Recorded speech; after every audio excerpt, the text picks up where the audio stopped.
friends, myself Dr. Ashish Panchal, your biology need guru from Trisha Institute of Biology. बेटा ये chapter में हमने आगे पढ़ा कि बेसिक क्लासिफिकेशन कौन कौन से टाइप का है। फिर हमने इसी चैप्टर में एक चीज देखी कि भाई प्लांट का क्लासिफिकेशन फाइलोजेनेटिक बेसिस पे कैसे दिया था। तो हमने देखा कि प्लांट में आल्गी थे, bryophyte, pteridophyte, gymnosperm and angiosperm. आज हम डिटेल में देखेंगे कि what is algae and how the algae get classified. Algae को कैसे क्लासिफाइड करते हैं, जैसे कि उसके पिगमेंट के बेसिस पे आल्गी को तीन टाइप में क्लासिफाई करते हैं, chlorophyceae, green algae, phaeophyceae, brown algae and rhodophyceae that is red algae. Okay, उसके पहले what is the algae and introduction of algae. तो first of all the term algae was given by Linnaeus. Okay, who gave the term of algae? Linnaeus. So the term algae was given by Linnaeus. Then the study of algae is known as the phycology. Study of algae is known as the phycology. जैसे lichen होता है बेटा, तो lichen में दो part होते हैं, algae and fungi. तो algae के पार्ट को हम क्या बोलते हैं? फाइकोबायोट। फाइको मतलब प्लांट, तो यहां पर स्टडी ऑफ आल्गी को भी हम क्या बोलते हैं? Phycology. Father of phycology was the Fritsch, is the father of phycology and उन्होंने एक बुक भी पब्लिश किया था that is structure and reproduction of algae. And the father of Indian phycology is the MOP Iyengar, is the father of Indian phycology. So the term algae was given by Linnaeus. Study of algae is known as phycology. Father of phycology is Fritsch and father of Indian phycology is M.O.P. Iyengar. Now what are the main characteristics of algae? तो देखिए बेटा कि algae के जो भी characteristics है, mostly we know that algae is the chlorophyll bearing thalloid plant body. algae कैसा होता है बेटा? तो it is the chlorophyll bearing simple and thalloid. Thalloid का मतलब क्या है बेटा? तो वो जमीन पे या पानी पे फैला हुआ होता है, इसलिए उसको थैलोइड बोलते हैं, because they do not have a root, stem and leaf. Most of them are autotrophic. Algae कैसे होते हैं बेटा? Autotrophic. Largely they are aquatic, some of them are fresh water, some of them are marine. तो बेटा algae जो होते हैं वो chlorophyll bearing, simple, thalloid, autotrophic and mostly they are aquatic. यानी कई बार वो फ्रेश वाटर में होता है, कई बार मराइन वाटर में भी होता है। They occur in variety of other habitat like moist stone. दूसरे बेटा वो मॉइस्ट स्टोन पे अगर आप कहीं जाओ तो पत्थर पे भी आल्गी होता है, फिर सॉइल में भी आल्गी हो सकता है। एंड वुड यानी जो लॉग्स होता है, ट्री लॉग्स जो होते हैं बेटा, उनके ट्री स्टम्प जो होते हैं उनके ऊपर भी आल्गी ग्रो होता है। Also it is association with the fungi, जो हमने ऑलरेडी पढ़ा हुआ है, lichen. So we all know that lichen क्या था बेटा? तो लाइकेन है, it is the symbiotic association between the algae and fungi. Algae और फंजाई का जो सिम्बायोटिक एसोसिएशन होता है उसको क्या बोलते हैं? लाइकेन। इसमें दोनों आल्गी और फंजाई एक दूसरे को क्या करते हैं? हेल्प करते हैं। जैसे कि फंजाई जो है वो मिनरल और वाटर एब्जॉर्ब करके आल्गी को देते हैं, means they give the mineral and water to the algae. Mineral and water absorb करके आल्गी को देते हैं। आल्गी क्या करते हैं बेटा? Algae provide the shelter to the fungi as well as algae prepare the food and that food is utilised by the fungi. Okay, so दोनों एक दूसरे के साथ सिम्बायोटिक एसोसिएशन में रहते हैं, यानी कई बार फंजाई के साथ भी आल्गी होते हैं। एंड द एनिमल के बॉडी पे like in a sloth beer, आप देख रहे हो यहाँ एनिमल की बॉडी के ऊपर भी कई बार आल्गी ग्रो होते हैं। So algae chlorophyll bearing, simple, thalloid, autotrophic, largely aquatic plant body है बेटा। वो कई बार moist stone, soil and wood पे भी ग्रो होता है। कई बार बेटा वो फंगस के साथ भी ग्रो होता है, जिसको हम लाइकेन बोलते हैं, और कई बार वो एनिमल की बॉडी के ऊपर भी ग्रो होता है, for an example on the body of sloth bear. फिर देखिए बेटा कि कैरेक्टरिस्टिक्स में आगे देखें तो the form and the size of algae is highly variable. कई बार वो माइक्रोस्कोपिक होती है बेटा, यूनिसेलुलर आल्गी भी हो सकता है, forms like Chlamydomonas, it's a unicellular algae. One more thing बेटा, क्लेमाइडोमोनास को पहले algae में क्लासिफाइड किया था, but now it is classified into the protista because it is unicellular and the eukaryotic organisms to the colonial form like volvox and the filamentous form like Ulothrix and the Spirogyra. यानी बेटा algae जो है वो unicellular भी हो सकती है, unicellular algae जैसे Chlamydomonas is the unicellular algae. फिर कॉलोनियल फॉर्म, कॉलोनियल फॉर्म मतलब बेटा वो ग्रुप में होता है, कॉलोनियल फॉर्म मतलब वो ग्रुप में होती है, ओके, तो उसको कॉलोनियल बोलते हैं. So it is the Volvox. कई बार बेटा algae फिलामेंटस भी होती है, जैसे कि यहाँ पर आपको दिखाया हुआ है, ये रहा स्पाइरोगायरा. तो स्पाइरोगायरा जो algae है वो फिलामेंट algae है, ओके. यूलोथ्रिक्स जो algae है वो भी फिलामेंटस algae है. यानी algae के जो फॉर्म्स होते हैं वो बहुत सारे होते हैं. यूनिसेलुलर algae भी हो सकती है क्लेमाइडोमोनास, वॉल्वॉक्स यानी वो कॉलोनियल फॉर्म में भी हो सकता है, यूलोथ्रिक्स एंड द स्पाइरोगायरा वो फिलामेंटस फॉर्म में भी होता है. फिर a few form of the marine form such a scalp form the massive plant body. इसका मतलब क्या है बेटा, तो बहुत सारे ऐसे मराइन algae है बेटा, बहुत सारे ऐसे मराइन algae है जिसको हम कैल्प भी बोल सकते हैं, and most of the cases they are the brown algae. Sea grass भी उसको बोल सकते हैं, ओके. तो वो कैल्प यानी वो बहुत ही मैसिव प्लांट बॉडी, यानी बहुत ज्यादा वो ग्रो होते हैं, ओके. और ज्यादातर वो कौन से होते हैं, तो ब्राउन algae होते हैं. On the basis of the structure, algae को अगर उसके स्ट्रक्चर के बेसिस पे देखे बेटा तो they are thalloid. Body is not differentiated into root, stem and leaves, यानी रूट, स्टेम और लीव्स ऐसा कोई स्ट्रक्चर नहीं होता है. And the tissue system is also absent in the algae, means xylem and phloem is also absent in the algae. फिर आगे देखे बेटा तो उसका रिप्रोडक्शन. तो reproduction in algae there are mainly three type of reproduction. One is vegetative propagation, second one is asexual reproduction and third one is the sexual reproduction. जैसे यहाँ देखिए बेटा, फर्स्ट है वेजिटेटिव रिप्रोडक्शन. तो इन वेजिटेटिव रिप्रोडक्शन बाय फ्रेगमेंटेशन, यहाँ पर आपको spirogyra दिख रहा है. अगर स्पाइरोगायरा को मैं बीच में से कट कर दूंगा तो it is divided into many fragment. Now each fragment is develop a new algae. So algae में this is the one of the mode of reproduction, that is vegetative reproduction by fragmentation. The second mode of reproduction is asexual reproduction. So in asexual reproduction, that is different type of spore formation are there. The most common spore is zoospore, और जितने भी बेटा ये zoospore होते हैं they possess the flagella. उसके पास क्या होता है, flagella. That's why they are the motile spore.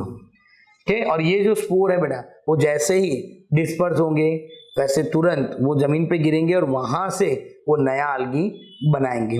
कैसे ये होता है तो हम आपको यहाँ पर थोड़ा ब्रीफ में मैं बताता हूँ बेटा. कि suppose for example this is the algae. Suppose सोचो कि एक algae है,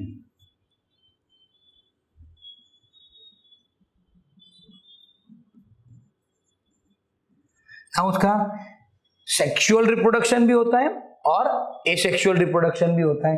तो एसेक्सुअल रिप्रोडक्शन में क्या होता है कि algae प्रोड्यूस द स्पोर. इसमें से बहुत सारे स्पोर निकलेंगे, ये सारे उसके स्पोर हैं. तो यहां से algae में से स्पोर रिलीज होंगे. This spore may be motile और नॉन मोटाइल. सपोज यहां पर ये सारे स्पोर कैसे बेटा, तो ये सारे स्पोर हैं मोटाइल स्पोर है, तो उसके पास क्या होगा, फ्लैजेला होगा.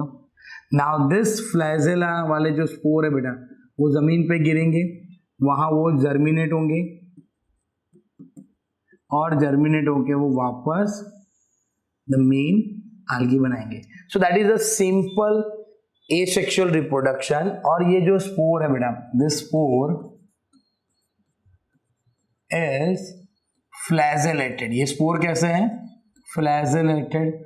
एंड फ्लैजेलेटेड जो स्पोर होते हैं वो मोटाइल होते हैं और उसको हम क्या बोलते हैं, it is known as the zoospore. Now जब सेक्सुअल रिप्रोडक्शन होता है बेटा, तो सेक्सुअल रिप्रोडक्शन कैसे होता है. So in sexual reproduction in algae that is the fusion of gamete, यानी यही स्पोर जब फ्यूज होते हैं तो हम उसको क्या बुलाते हैं, गैमेट है तो बेटा वो स्पोर ही, पर जो वो एसेक्सुअल रिप्रोडक्शन में काम करता है तब हम उसको स्पोर बुलाते हैं, पर वही स्पोर जब सेक्सुअल रिप्रोडक्शन में पार्टिसिपेट करेंगे तब हम उसको क्या बुलाएंगे, गैमेट। तो यहां पर 3 टाइप का बेटा फ्यूजन होता है, एक होता है आइसोगेमस। आइसोगेमस में देखो ये 2 इक्वल साइज और मॉर्फोलॉजी के गैमेट्स हैं, similar size gamete are fused, यानी 2 अगर सेम साइज सेम मॉर्फोलॉजी के गैमेट अगर फ्यूज हो रहे हैं तो उसको क्या बोलते हैं, आइसोगेमस। तो यहां पर बेटा एग्जांपल है flagellated and similar type of the gamete in size, example it is found in Ulothrix, and non flagellated but similar in size, उसका एग्जांपल है स्पाइरोगायरा। यानी अगर 2 सेम साइज के गैमेट सेम मॉर्फोलॉजी के गैमेट अगर fused हो रहे हैं बेटा उसको क्या बोलते हैं, आइसोगेमस। और उसमें एग्जांपल है अगर फ्लैजेलेटेड है मोटाइल है तो यूलोथ्रिक्स और नॉन फ्लैजेलेटेड है तो स्पाइरोगायरा। एनिसोगेमी, एनिसोगेमी में क्या होता है बेटा, fusion of 2 dissimilar gamete, fusion of 2 gamete dissimilar in size, तो वो किस में होता है बेटा, यूडोरीना।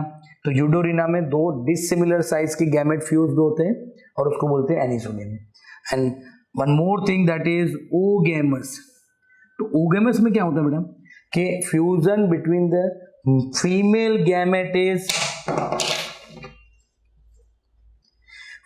गैमेट इज लार्ज और जो मेल गैमेट होता है बेटा वो स्मॉल होता है। फीमेल गैमेट जो होता है वो नॉन मोटाइल होता है और मेल गैमेट जो होता है वो मोटाइल होता है, और इन दोनों के बीच में अगर फ्यूजन हो रहा है तो उसको क्या बोलेंगे, oogamous. Fusion between one large non motile static female gamete, यानी फीमेल गैमेट कैसा होगा बेटा, लार्ज और non motile, and male gamete कैसा होगा, smaller and motile male gamete. इन दोनों के बीच में अगर फ्यूजन हो रहा है तो उसको ओगेमी बोलते हैं। उसका एग्जांपल है बेटा वॉल्वॉक्स एंड फ्यूकस। यानी 3 टाइप के बेटा एग्जांपल है, oogamous, anisogamous and isogamous. Isogamous में क्या था, similar type of gamete are fused. Anisogamous में 2 dissimilar size of gametes are fused. Oogamous में मेल और फीमेल अलग अलग है, जैसे मेल है वो स्मॉल है और मोटाइल है, फीमेल है वो लार्ज है और नॉन मोटाइल है। तो ये हो गया बेटा आपका reproduction, that is sexual reproduction. यहां पर हम देखें बेटा तो सेक्सुअल रिप्रोडक्शन में क्या होता है कि यहां से जो अगर यहां पर मैं गैमेट बनाऊं कि ये बहुत सारे ऐसे गैमेट फॉर्म हो गए, ये 1 2 3, ये सारे फ्लैजेलेटेड गैमेट है। अब ये क्या करेंगे ना, एक्चुअली ये स्पोर ही है बेटा, पर जब वो फ्यूज होंगे तो हम उसको क्या बुलाएंगे, गैमेट्स बुलाएंगे। Now this gametes are fused, वो क्या होंगे बेटा, फ्यूज्ड होंगे। और जब गैमेट फ्यूज्ड होंगे तो अगर 2 गैमेट ऐसे एक दूसरे के साथ फ्यूज्ड हो जाएंगे, ओके, जो फ्यूज्ड होंगे तो उसमें डिप्लॉयड स्ट्रक्चर बनेगा, फिर इसमें क्या होगा, मियोसिस होगा, and after meiosis it produce the haploid spore. ये वापस क्या बनाएंगे बेटा, हैप्लॉइड स्पोर, और हैप्लॉइड स्पोर से वापस algae।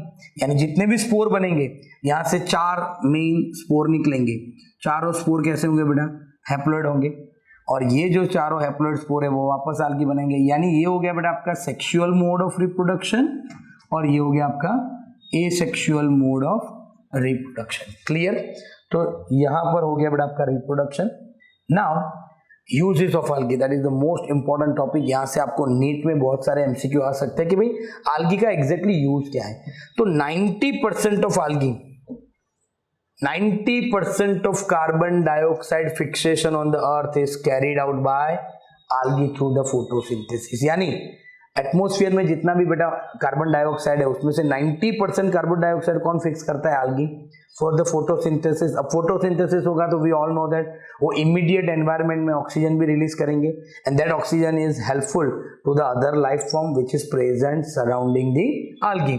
So increase the dissolve oxygen in the water. Second बेटा 3 है porphyra, laminaria and sargassum are among the 17 other different marine algae. It is used as a food. यानी आपको 3 नाम याद रखने, पोरफायरा, देन लेमिनारिन एंड सरगासम। 3 जो ये algae है बेटा, और उसके अलावा भी 17 अदर स्पीसीज है जो मराइन है और वो एज अ फूड यूज होती है। फिर है brown algae and red algae produce a large amount of hydrocolloidal substance. Hydrocolloidal substance means water holding substance. Example, algin जो होता है बेटा वो ब्राउन algae में से प्रोड्यूस होता है, और केराजिन जो होता है वो रेड algae में से प्रोड्यूस होता है। Are use for the commercial purpose. यानी अगर किसी चीज यानी लिविंग ऑर्गेनिज्म हो या फिर लिविंग चीज हो, उसको अगर मुझे शिपमेंट में कहीं दूर ले जाना है, अगर कोई फ्रूट है मुझे यहाँ से यूएसए भेजना है, तो ये सारी जो हाइड्रोकोलोइडल सब्सटेंस है उसका यूज होता है, क्योंकि वो वाटर होल्डिंग कैपेसिटी रखता है। उसकी वजह से क्या होगा कि अगर मैंने कोई फ्रूट के आसपास इसको पैक कर दिया तो बाहर से जो मॉइस्चर आएगा वो ये एब्जॉर्ब कर लेगा, और अंदर जो आपका फ्रूट है उसको वो डिटोरियोरेट नहीं होने देगा, उसको बिगड़ने नहीं देगा। तो ऐसे ब्राउन algae और रेड algae में से हमें आल्जीन और केराजिन मिलता है बेटा रिस्पेक्टिवली, जो हम कॉमर्शियली यूज करते हैं शिपमेंट में। फिर है बेटा अगार। अगार जेल भी आता है, जिसका कॉमर्शियल यूज है use to grow the microbes and preparation of ice cream and the jellies बनाने के लिए बेटा इसका यूज होता है। और वो कहां से मिलता है हमको? वो मिलता है गैलीडियम एंड दी ग्रेसिलेरिया algae। यानी ये दोनों रेड algae है, उसमें से हमें अगार अगार जेल मिलता है। अगार अगार जेल का यूज अगारोज बनाने के लिए भी होता है, और वो हम डीएनए फिंगरप्रिंटिंग के लिए भी यूज करते हैं। कल्चर प्लेट में भी यूज होता है, बैक्टीरिया ग्रो करने के लिए भी, आइसक्रीम और जेलीज में भी यूज होता है, और डीएनए फिंगरप्रिंटिंग में भी इसका यूज है। फिर लास्ट है बेटा chlorella and spirulina are the unicellular algae। और ये जो क्लोरेला और स्पाइरुलिना algae है rich in protein are use as a food supplement okay in the space traveller. तो जितने भी बेटा स्पेस ट्रैवलर होते हैं ओके वो स्पाइरुलिना का पाउडर यूज करते हैं, बिकॉज वो वेट में बहुत हल्का होता है, इसलिए यानी स्पेस में ले जाना बहुत इजी रहता है उसको। तो ऐसे यूनिसेलुलर स्पाइरुलिना जो algae है उसका हम प्रोटीन जो है उसको हम एज अ फूड और एज अ न्यूट्रिशनल भी यूज करते हैं। क्लियर बेटा? तो ये हो गया यूजेस। एक बार फिर से देख लेते हैं कि 90% कार्बन डाइऑक्साइड फिक्सेशन जो है वो algae से होता है, इसलिए इमीडिएट एनवायरनमेंट में ऑक्सीजन लेवल भी बढ़ जाता है। पोरफायरिन, लेमिनारिया एंड सरगासम और उसके अलावा दूसरे 17 अदर मराइन स्पीसीज है वो एज अ फूड भी यूज होते हैं। ब्राउन algae में से आल्जीन मिलता है, रेड algae में से केराजिन मिलता है, वो वाटर होल्डिंग कैपेसिटी वाला सब्सटेंस है जो हम कॉमर्शियली शिपमेंट में यूज करते हैं। फिर अगार है, उसको हम कॉमर्शियली यूज करते हैं, जैसे कि माइक्रोब्स ग्रो करने के लिए अगार प्लेट बनाते हैं, प्रिपरेशन ऑफ आइसक्रीम जेलीज के लिए, और डीएनए फिंगरप्रिंटिंग में अगारोस जेल यूज होता है। कहाँ से मिलता है? गैलीडियम और दी ग्रेसिलेरिया में से। क्लोरेला एंड स्पाइरुलिना, जो स्पाइरुलिना algae है बेटा वो यूनिसेलुलर है और रिच इन प्रोटीन होता है, जो as a food supplement space traveller उसको यूज करते हैं। क्लियर बेटा? तो ये सारी चीजें हो गई आपकी algae who discover the algae, phycology उसको स्टडी को बोलते हैं, फिर उसके कैरेक्टरिस्टिक्स हमने पढ़े, उसका रिप्रोडक्शन पढ़ा, और ये हो गया algae का यूजेस बेटा। Now the next one is classification of algae। तो बेटा algae को 3 ग्रुप में क्लासिफाई किया है, that is Chlorophyceae, Phaeophyceae and Rhodophyceae based on the pigment. अगर उसमें ग्रीन कलर पिगमेंट है उसको तो क्लोरोफाइसी बोलते हैं, उसको हम ग्रीन algae भी बोलते हैं। फियोफाइसी उसमें ब्राउन पिगमेंट होते हैं जिसलिए उसको ब्राउन algae भी बोलते हैं, और रोडोफाइसी उसमें रेड कलर के पिगमेंट होते हैं, that's why it is known as the red algae। तो ये तीनों जो algae है बेटा, तो ये Chlorophyceae that means green algae है, फियोफाइसी मतलब ब्राउन algae, और Rhodophyceae means red algae। And this are the example of the green algae: Chlamydomonas, Volvox, Ulothrix, Spirogyra and Chara. Phaeophyceae में Ectocarpus, Dictyota, laminarin, Sargassum and Fucus. And last Rhodophyceae जो है बेटा वो Polysiphonia, Porphyra, Gracilaria and the Gelidium. ये सारे जो example है वो है टाइप्स ऑफ algae के। तो अगर बेटा आपको हमारे ये वीडियो पसंद आ रहे हैं तो आप हमारे चैनल को लाइक कीजिए, सब्सक्राइब कीजिए, और हमारे साथ जुड़े रहिए ताकि आपकी नीट और बोर्ड की प्रिपरेशन हम बेहतर कर सकें। Thank you, have a good day.